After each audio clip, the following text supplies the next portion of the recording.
Bonjour et bienvenue à toutes et à tous. Bonjour. Aujourd'hui, on se plonge dans une source un peu particulière, la page produit Amazon.fr. Ah oui? Oui, pour une machine à café très connue, la DeLonghi Nespresso Initia EN80.CW, la version crème vanille. D'accord. L'Initia, un classique. Exactement.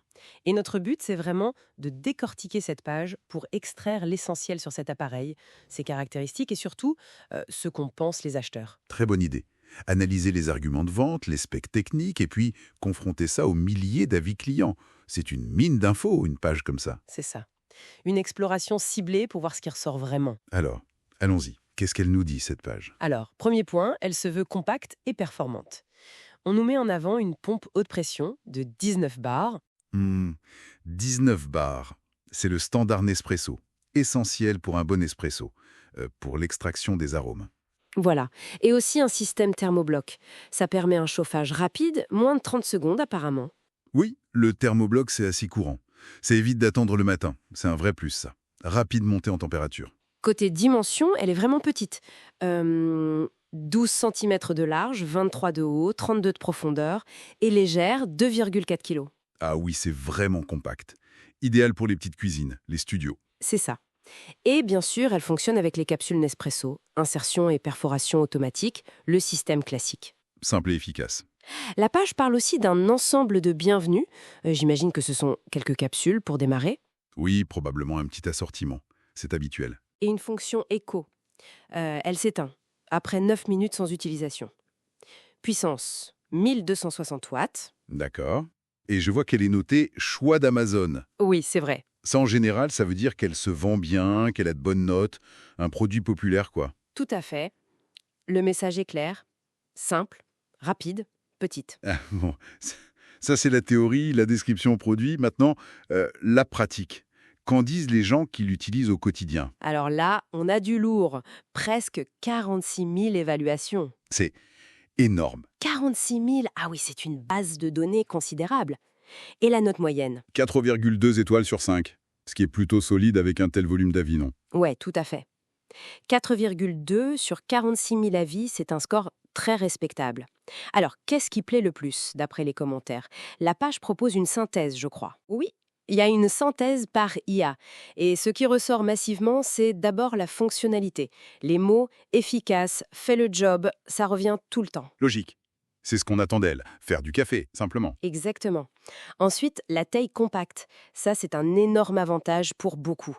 Prend peu de place, idéal pour petite cuisine, petit encombrement. Ça confirme le positionnement et la facilité d'utilisation. Très loué aussi. Simple, pratique. C'est l'avantage du système Nespresso, hein. On met la capsule, on appuie sur le bouton. Oui, difficile de faire plus simple. Et le goût du café lui-même, Les gens semblent satisfaits. Bon café, onctueux, mousseux. Le résultat en tasse est apprécié. bon, donc elle fait bien son travail principal. C'est ça. Et pour finir sur les points positifs, l'apparence jolie design en crème vanille, apparemment ça plaît, et le rapport qualité-prix. Beaucoup la considèrent comme une valeur sûre. D'accord. Il y a même un commentaire qui résume bien, je crois. Oui. Petite mais excellente. Idéale pour une personne seule ou un couple. Ça synthétise bien les retours positifs. Ok. Tableau plutôt flatteur donc. Mais bon, avec 46 000 avis, il doit bien y avoir des critiques, des points noirs récurrents, Ah oui, forcément. et il y en a deux qui ressortent très nettement des commentaires négatifs. Je t'écoute. Le premier, Le bruit. Alors là, c'est assez massif. La synthèse mentionne 134 commentaires sur le bruit. Et attention, 113 sont négatifs. ah oui quand même. Plus de 100 avis négatifs juste sur le bruit, c'est pas anodin. Qu'est-ce qu'ils disent exactement? Bruyante? Oui, pro-bruyante, c'est le terme qui revient. Il y a même un commentaire qui dit qu'elle réveille toute la maison. Ouch.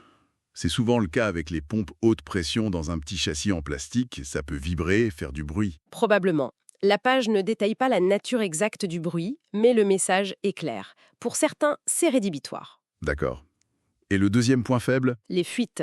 C'est mentionné moins souvent que le bruit, 39 fois dont 35 de manière négative, mais c'est potentiellement plus grave, évidemment. Ah oui, une machine qui fuit, c'est problématique. Dès le début ou après un certain temps? Les deux apparemment. Certains rapportent des fuites d'eau assez vite, d'autres après environ 1 an d'utilisation. D'accord. Donc un souci potentiel de fiabilité ou d'étanchéité pour une partie des utilisateurs. C'est ça, bruit et fuite. Les classiques des petits appareils, on dirait. Effectivement. Et il y a d'autres petits inconvénients mentionnés. Oui, de manière plus mineure, la taille du réservoir d'eau. La page est d'ailleurs un peu confuse, elle indique 0,7 litres à un endroit et 60 centilitres à un autre. Ah oui, petite incohérence. 0,7 litres ou 0,6 litres, c'est pas énorme de toute façon. Faut remplir souvent si on boit beaucoup de café. Voilà. Et pareil pour le bac à capsules usagées, il contient entre 6 et 8 capsules, donc faut le vider assez régulièrement aussi. Ok, donc des petits désagréments liés à la compacité en somme. C'est ça. Donc, pour résumer le bilan des utilisateurs, une machine très appréciée pour sa fonction principale, faire du bon café rapidement. Sa petite taille, sa simplicité. Hmm. Mais critiqué de manière assez significative pour son niveau sonore et avec des signalements non négligeables de problèmes de fuite. Un bilan contrasté donc. Tout à fait. Elle séduit massivement, mais une partie des acheteurs rencontre des désagréments réels. Et c'est là que ça devient intéressant.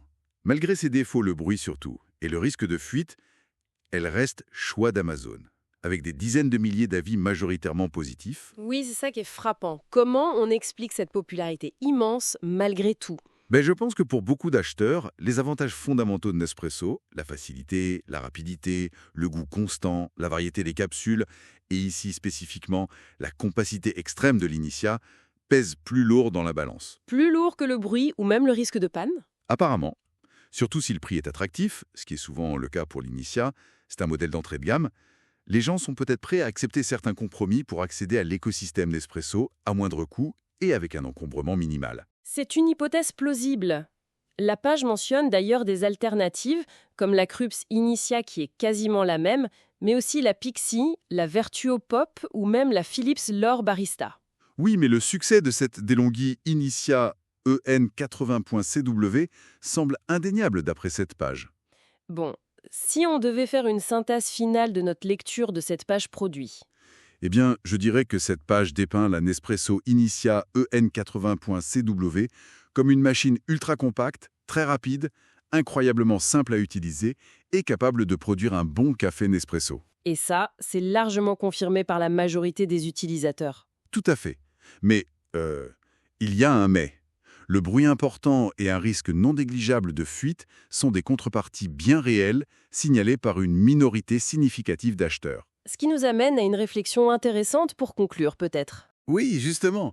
Face à un produit comme celui-ci, si populaire malgré des défauts clairement identifiés et rapportés, où est-ce qu'on place notre propre curseur? C'est-à-dire? Quel est notre seuil personnel d'acceptabilité?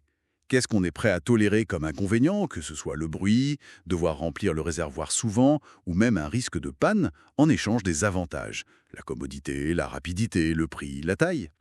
C'est une bonne question. Ça dépend sans doute de chacun, de ses priorités, de son budget. Exactement. Et c'est une réflexion qui va bien au-delà de cette simple machine à café, en fait. C'est valable pour beaucoup d'achats d'électroménager ou de technologie aujourd'hui. Le compromis entre la performance, le confort, le prix et les potentiels désagréments. Une question à méditer, effectivement. Merci pour cette analyse détaillée de la page. Merci à toi. C'était intéressant de voir tout ce qu'une simple page produit peut nous